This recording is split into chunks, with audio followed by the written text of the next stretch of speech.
कहना चाहते हो बता ही देते हैं कि अगला प्रधानमंत्री का चेहरा हमारा होगा, प्रधानमंत्री का चेहरा हमारा होगा। मैं कह रहा हूँ मोदी जी की जमानत बचेगी या नहीं बचेगी, आप ये प्रश्न करिए। ये प्रश्न नहीं है कि मोदी जी के सामने जमानत बचेगी कि नहीं बचेगी। हमारा नारा है सबका साथ सबका विकास, सबका साथ सबका विकास। नहीं, हमारा नारा है कि मोदी जी पर कोई मुद्दा हो तो बताइए।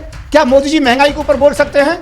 नहीं बोल सकते। क्या काले धन के ऊपर बोल सकते हैं? नहीं बोल सकते। क्या वो किसी भी प्रकार से बेरोजगारी के ऊपर बोल सकते हैं? नहीं बोल सकते। जितने भी उनके मैनिफेस्टो थे वो सब फेल हैं। मैं क्या कह रहा हूँ, हम विकल्प हैं, इसमें कोई शंका नहीं। जो कहते थे ना देश के पास कोई विकल्प नहीं है, अब विकल्प है, इसमें कोई शंका नहीं। मोदी जी कमजोर हैं, इसमें कोई शंका नहीं। मोदी जी से हर कोई नाराज है।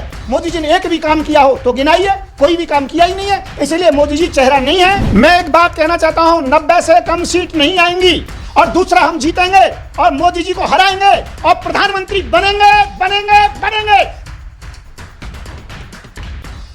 दोस्तों नमस्कार, मेरा नाम है अरुण और आप देख रहे हैं टाइम्स एक्सप्रेस। फिलहाल मेरे साथ जो है संत युवराज जी है, भारतीय जन जागृति पार्टी के राष्ट्रीय अध्यक्ष है। इनसे बातचीत करेंगे। आपको बता दें पहले चरण की वोटिंग में महज जो है अब एक दिन का समय बच गया है, तो महाराज जी से बातचीत कर रहे थे और आज जो है प्रचार खत्म हो गया है। तो महाराज जी आपका स्वागत है टाइम्स एक्सप्रेस पे। कैसे देख रहे हैं आप भी जो है अपनी पूरी सूची लिए हुए हैं, तो आपकी कितनी तैयारी है इस चुनाव को लेकर? पहले चरण में कितनी सीटों पर चुनाव आप लड़ रहे हैं? मैं टाइम्स एक्सप्रेस के लिए अरुण जी आपके लिए धन्यवाद देता हूँ कि आपने हिम्मत करके हमसे प्रश्न किया। नहीं तो काफी लोग डरते हैं सरकार। क्यों डरते हैं? कहीं के लिए नहीं, सरकार से लोकतंत्र है, सरकार किसको रोक? सरकार से डरते हैं। जो वर्तमान सरकार है वो तानाशाही सरकार है, हिटलरशाही सरकार है और जो भी कोई आगे बढ़ता है उसे।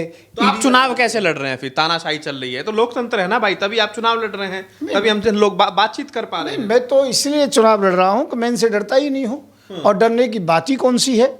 जो डरते हो वो लोग डरते हैं, उनको जो जेल में पहले चरण में कितनी तैयारी? आपकी पार्टी कितनी सीटों पर? हमारी पूरी तैयारी है। पहले चरण में 10 सीटों पर हम जो चुनाव लड़ रहे हैं और पूरे हमारा जो कि 150 की लिस्ट हमारी बन चुकी है और जो कि पूरे 150 की लिस्ट आपके सामने है। आप ये तो लोकसभा चुनाव पूरी तैयारी से आप लड़ रहे हैं? हाँ, इसमें लगभग जो कि 50 से ऊपर की लिस्ट जो कि पहली लिस्ट जो कि जारी हुई हो चुकी है, ये आप देख रहे हो। हाँ, इसमें जो कि 66 कैंडिडेट हैं। बाकी जो कि 150 की लगभग जो कि हमारी टिकटें बढ़ चुकी हैं। किसी प्रकार से कोई दिक्कत नहीं है, पर दिक्कत है तो हमें केवल सरकार जो कि इस समय वर्तमान सरकार से है कि जो वर्तमान सरकार आज जो कि निर्वाचन आयोग पर एक प्रेशर डाल रही है कि मेरे गैस सिलेंडर पर के ऊपर उंगली उठा रही है। तो आपको जो सिंबल नहीं मिला है क्या? नहीं, सिंबल मेरे लिए पहले सिंबल दिया गया, सब कुछ है। अब जो कि उन्होंने सूचना दे दी कि आप इसके लिए आइए, बात करिए बैठ कर, तो मैं बात क्या करूं? अब तो चुनाव आ गया है। ये चुनाव आ गया है। चुनाव के समय ही ये कुछ ना कुछ जो कि गड़बड़ करते हैं, तो ये जो कि केवल हमें परेशान करने वाली बात है कि हम इसके अंतर्गत में लगे रहें, बाकी और कोई बात नहीं है। अब आप ये बताइए, पहला चरण हो रहा है तो इसमें आप 10 सीटों पर चुनाव लड़ रहे हैं। आप खुद कहाँ से चुनाव लड़ रहे हैं? मैं बनारस से चुनाव लड़ रहा हूँ और बहुत अच्छी तेजी से जो बड़ी जो कि हम तैयारी के साथ चुनाव लड़ रहे हैं। बनारस से आप चुनाव लड़ रहे हैं? प्रधानमंत्री मोदी के सामने? हाँ बिल्कुल, प्रधानमंत्री मोदी जी के सामने लड़ रहे हैं। और इस समय एक बात मैं आपको बता देता हूँ, इस समय मोदी जी प्रधानमंत्री नहीं है, क्योंकि उन्होंने त्यागपत्र दे चुके हैं। वो पहले सब कुछ जो कि चुनाव से पहले प्रतिक्रिया हो जाती है, इस समय वो आम नागरिक हैं। हम मोदी जी के सामने चुनाव लड़ रहे हैं, प्रधानमंत्री के सामने चुनाव नहीं लड़ रहे। क्या कह रहे हैं? अभी आचार संहिता लगी हुई है, अभी सारी चीजें इलेक्शन कमीशन के हिसाब से सरकार की तरफ से जो पहले जो सिस्टम था वो सब थमा हुआ है, विकास के कार्य थमे हुए हैं। मोदी आचार संहिता लगी हुई है। कोई प्रधानमंत्री प्रचार नहीं कर सकता पार्टी का, परंतु वो प्रचार के लिए जा रहे हैं, इसलिए इस समय वो प्रधानमंत्री की बात नहीं है। इस समय वो केवल पार्टी के एक विशेष कार्यकर्ता हैं, सदस्य हैं, या उन्हें जो भी कहो। आप कह रहे हैं 150 सीटों पर चुनाव लड़ रहे हैं, तो चुनाव लड़ रहे हैं किस लिए चुनाव लड़ रहे हैं? तो 150 सीटें ना सरकार बनती है और ना ही मुझे लग रहा है कि आप कितनी सीटों पर। नहीं, हमारा जो मैं आपको बता रहा हूँ, 150 सीट में से लगभग जो कि हमारी 90 सीट से ऊपर हमारी सीट आएंगी। और दूसरा क्या है कि एक सिस्टम है, 90 सीट के लगभग आएंगी, बाकी हमें विपक्ष जो कि समर्थन देगा। हमारी बातचीत हुई है, हम सीधा इंडिया जो कि गठबंधन में अंदर नहीं आए हैं, क्योंकि हमने डायरेक्ट उनको नहीं दिया। पर हमारा समझौता है कि यदि उनकी सीट ज़्यादा आती है तो वो समर्थन करें, उनको समर्थन करेंगे, और हमारी सीट ज़्यादा आती है तो हम जो कि समर्थन उनसे लेंगे और सरकार हम लोगों की बनेगी, इसमें कोई शंका नहीं। आप कह रहे हैं मोदी जी की सरकार नहीं आ रही है 24 ना, मोदी जी की सरकार का क्या मतलब है? मोदी जी तो जो कि लगभग जो कि 200 से भी कम सीट पर रहेंगे। बनारस आप कब पहुंच रहे हैं चुनाव लड़ने के लिए? मैं अभी आया हूँ वहाँ से और अब जाने वाला हूँ, उसमें कोई दिक्कत। फिर बनारस जा रहे हैं? हाँ, बनारस जा रहा हूँ, पूरी तैयारी कर रहा हूँ और जितनी भी सीटें इन पर सब पर तैयारी चल रही है। जमानत बचेगी मोदी जी के सामने? मैं कह रहा हूं मोदी जी की जमानत बचेगी या नहीं बचेगी, आप ये प्रश्न करिए। ये प्रश्न नहीं है कि मोदी जी के सामने जमानत बचेगी कि नहीं बचेगी। ये कौन सा प्रश्न हुआ आपका? आपका मोदी जी ने खरीद रखे हैं क्या? आप तो निष्पक्ष पत्रकार हो। अरे हम इसलिए कह रहे हैं क्योंकि मोदी जी की जो जीत है वो 4-5 लाख से होती है, कई बार से। अरे काहे को होगी जीत 4-5 लाख से? मैं एक बात कहना चाहता हूं आप लोगों से कि मोदी जी पर कोई मुद्दा हो तो बताइए। क्या मोदी जी महंगाई के ऊपर बोल सकते हैं? नहीं बोल सकते। क्या काले धन के ऊपर बोल सकते हैं? नहीं बोल सकते। क्या वो किसी भी प्रकार से बेरोजगारी के ऊपर बोल सकते हैं? नहीं बोल सकते। क्या वो देश नहीं बिकने दूंगा इस बात को दोबारा से दोहरा सकते हैं? वो नहीं दोहरा सकते। क्या वो कह सकते हैं कि मेरे बहन भाइयों यदि वोट डालने जाएं तो सिलेंडर को नमस्कार करके जाना? कोई भी बात उनके पास में है? एक भी मुद्दा हो तो बताइए। जितने भी उनके मैनिफेस्टो थे वो सब फेल हैं। अब आप ये बताइए, ठीक है, अब आप ये बताइए, आप कह रहे हैं कि आपकी 150 सीटों पर चुनाव लड़ रहे हैं, 80-90 सीटें आ जाएंगी, दावे मतलब क्या है कि जबान के सामने जो है मैदान खाली, आप कुछ भी बोलिए। ऐसा नहीं, आप गलत विचार कर रहे हो और गलत भाषा का प्रयोग कर रहे हो। मैं ये कहना चाहता हूं महाराज जी, आप सुन लीजिए, आप कुछ भी बोलिए, जिससे मतलब नहीं। आप यूपी चुनाव भी लड़ जो आपका ट्रैक रिकॉर्ड देख चुके हैं, पहले भी आप लोग बार बार जाते हैं चुनाव से पहले माहौल बनाने के लिए, लेकिन होता जाता फिर कुछ है नहीं, सीटें आपकी आती है नहीं, पहले भी नहीं आई है, ठीक है। अब आप ये बताइए, ये जो चुनाव हो रहा है, आपके पास चेहरा कौन है? प्रधानमंत्री का चेहरा कौन है? मोदी के सामने कौन? मैं एक बात कहना चाहता हूं, ये प्रधानमंत्री कौन बनेगा? ये प्रश्न नहीं आपको करना चाहिए। इस प्रश्न की आवश्यकता नहीं। हमारी पार्टी बिल्कुल निर्णय कर चुकी है। भारतीय जन जागृति पार्टी निर्णय कर चुकी है, बीजेपी निर्णय कर चुकी है कौन प्रधानमंत्री होगा। और उसी मीटिंग से अभी आ रहा हूं और निर्वाचन आयोग से आ रहा हूं। मैं ये कहना चाहता हूं कि इसका तो निर्णय हो चुका है कि अगला प्रधानमंत्री देश में कौन बनेगा। कौन बनेगा बता दीजिए।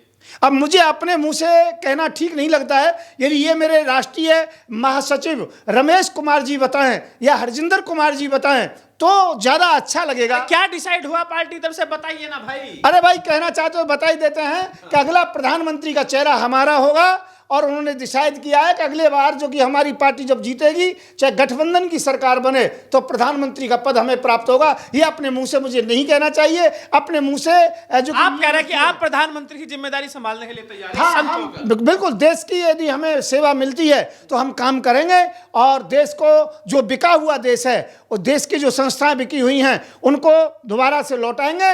और जिन लोगों ने खरीदा है वो भी जेल जाएंगे, और जिन्होंने बेचा है वो भी जेल जाएंगे। अगर प्रधानमंत्री आप बन गए, हालांकि मुझे तो उसमें गुंजाइश कम लग रही है, अगर बन जाते हैं जितनी सीटों, क्या करेंगे? देखिए, देश के लिए काम करेंगे। जो भी भाजपा ने झूठ बोला है भाई, बेरोजगारी समाप्त करेंगे।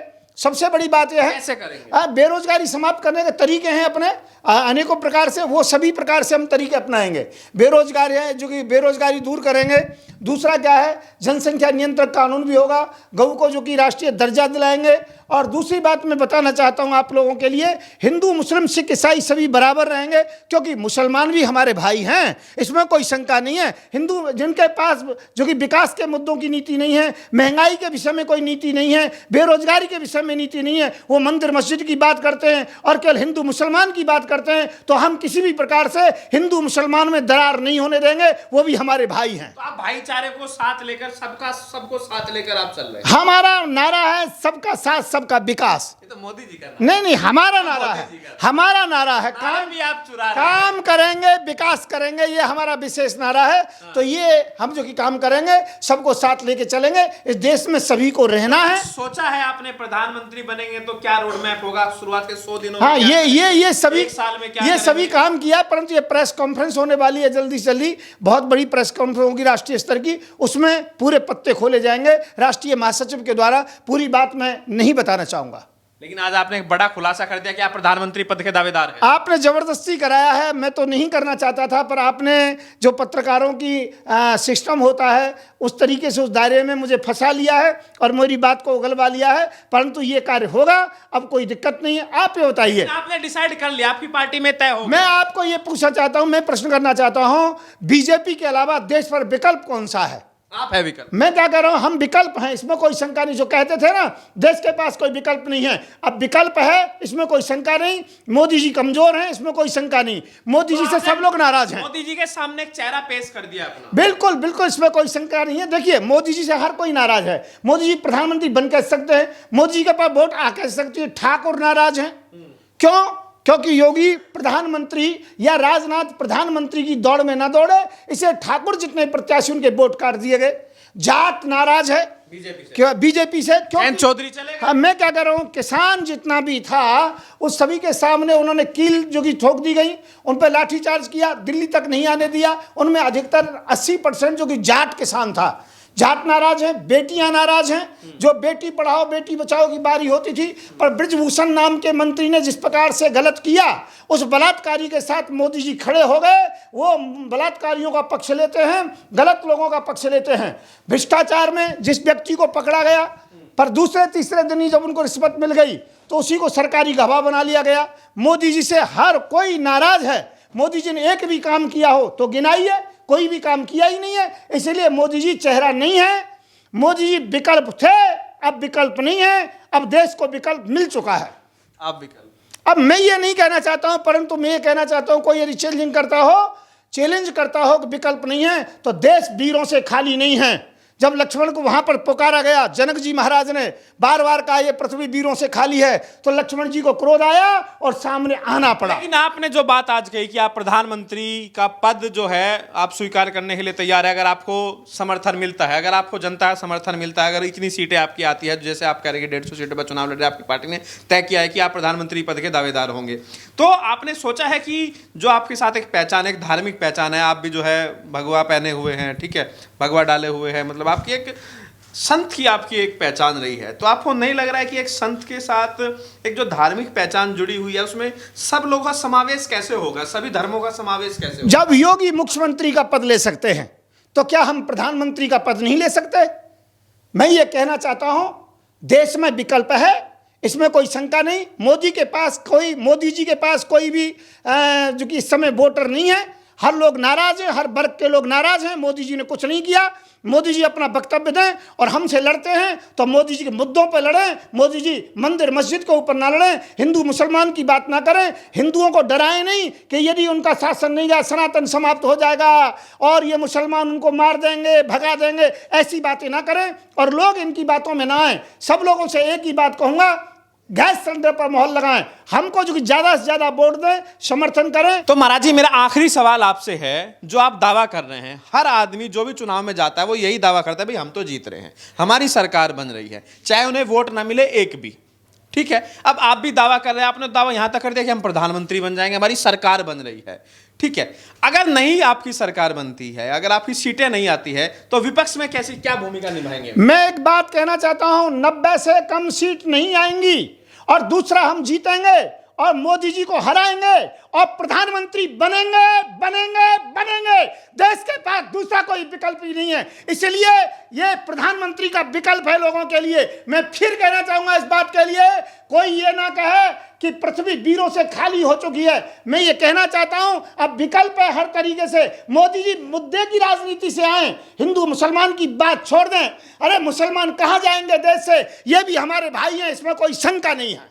तो आप जो है, आपको नहीं लग रहा है कि आप विपक्ष में रहेंगे, आप खुद ने तय कर लिया आप प्रधानमंत्री बनेंगे? देखिए, हम विपक्ष में नहीं बैठेंगे, चाहे हमें कुछ भी करना पड़े। सरकार हमारी बनेगी।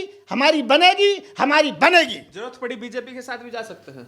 नहीं, बीजेपी के साथ कभी नहीं जाएंगे। उनके साथ तो कभी हम खड़ा होना पसंद नहीं करेंगे, जो हिंदू मुसलमान में दरार डालती हो, जो विकास के मुद्दों को भुला देती हो। आज एक बार भी बीजेपी कहे कि महंगाई समाप्त की, वो कहते बहुत बड़ी महंगाई की मार और अब की बार भाजपा सरकार, इस नारे को लगा करके तो दिखाएं। महाराज, आखिरी सवाल है, बनारस को लेकर क्या तैयारी? अगर बनारस से जीतते हैं तो क्या करेंगे बनारस के लिए? मैं कहना चाहता हूं, बनारस के लिए जो वहां की जनता चाहेगी वो करेंगे। आपका क्या रोड मैप उन्होंने है? गंगा की, आप क्या सोच कर उन्होंने गंगा की सफाई नहीं की, हम जो कि गंगा की सफाई करेंगे। वहां के सभी युवाओं को, देश के युवाओं को और बनारस के युवाओं को हम रोजगार देंगे। वहां पर जितनी भी बदहालती है उसको स्वच्छ करेंगे, उसमें उन्नति करेंगे। हर प्रकार का जो भी वहां जनता की आवश्यकता है, जन की आवश्यकता है, उन सभी सुविधाओं का ध्यान रखेंगे। आपने जो है बनारस की सीट इसलिए चुनी कि भाई प्रधानमंत्री मोदी जी है और सामने से जो है आप उनके सामने चुनाव लड़ने जा रहे हैं, अपनी पार्टी से खुद को जो है प्रधानमंत्री का उम्मीदवार घोषित करा लिया आपने, तो प्रधानमंत्री, सिटिंग प्रधानमंत्री और प्रधानमंत्री पद के उम्मीदवार आमने सामने होंगे बनारस में। देखिए, अब मैं तो इस बात को नहीं कह सकता, परंतु बराबरी की लड़ाई होनी चाहिए और वही बराबरी की लड़ाई होगी। यदि वहां पर राहुल गांधी भी आए तो उसका भी हम स्वागत करेंगे। वो आ जाए मैदान के अंतर्गत में। हम भाजपा को, हम कांग्रेस को, हम आम पार्टी को, हम बसपा को, सपा को, सभी पार्टियों को हराएंगे। हम सभी से लड़ रहे हैं। मैं बनारस से जीतूंगा, हमारी सरकार बनेगी, हम प्रधानमंत्री बनेंगे बनेंगे बनेंगे। महाराज जी, दिल पे हाथ रख के कह सकते हैं कि इस बार आपकी जो दावा आप कर रहे हैं उसमें दम है, जीत पाएंगे प्रधानमंत्री का दिल दावा? पर हाथ रखना क्या है? हम तो गंगा मैया को साक्षी करके कह रहे हैं, सत्ता में हम आएंगे। आपको शायद चंद्रशेखर के विषय में मालूम होगा, बीपी सिंह के विषय में मालूम होगा, आपको जो कि देवगौड़ा के विषय में मालूम होगा, और भी कई जो प्रधानमंत्री हुए हैं जो उनके पास ज्यादा जो कि सीटें नहीं थी फिर भी वो प्रधानमंत्री बने थे। परिस्थितियां इस प्रकार की थी। चरण सिंह चौधरी के विषय में जानते होंगे। तो मैं ये कहूंगा, हर स्थिति के अंतर्गत में हमारी सत्ता आएगी, हमारी सरकार बनेगी, हम प्रधानमंत्री बनेंगे बनेंगे बनेंगे, और देश जो बेचा है उस देश को लौटाएंगे लौटाएंगे। बेचने वाले और खरीदने वालों को जेल भेजेंगे भेजेंगे भेजेंगे। आप कह रहे हैं भ्रष्टाचारियों के खिलाफ जो है कड़ा रुख आप रखने वाले? बिल्कुल, इसमें कोई शंका नहीं है। जिससे जो बिगाड़ना हो कर लीजिए, परंतु हम भ्रष्टाचार से मुक्त कर देंगे भारत को, इसमें कोई शंका नहीं है। तो ये थे मेरे साथ संत युवराज जी। आपने सुना, बड़ी बात आज इन्होंने रखी है। आपकी क्या राय है इस पूरे इंटरव्यू को लेकर मुझे बताइए। वीडियो को लाइक कीजिए, शेयर कीजिए, टाइम्स एक्सप्रेस को सब्सक्राइब कीजिए।